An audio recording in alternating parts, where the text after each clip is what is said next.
ഈ കുഞ്ഞു ശബ്ദത്തിലേക്കൊന്ന് ശ്രദ്ധിക്കണേ.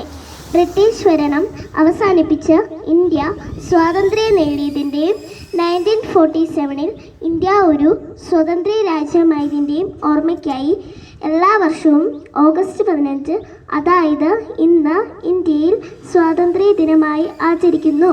ഞാനും അതിൽ സന്തോഷം കൊള്ളുന്നു.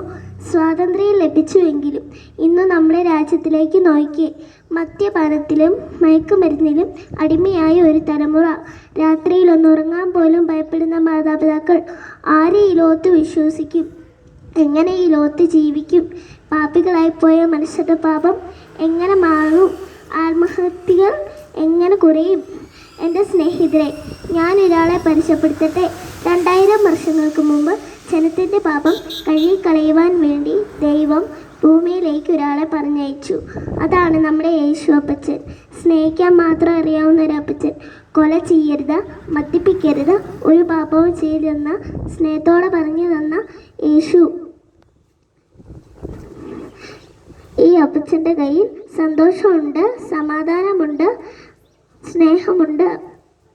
ബൈബിൾ പറയുന്നു, ഭർത്താവായ യേശുവിൽ വിശ്വസിക്കാം, എന്നാൽ നീയും നിന്റെ കുടുംബവും രക്ഷ പ്രാപിക്കും.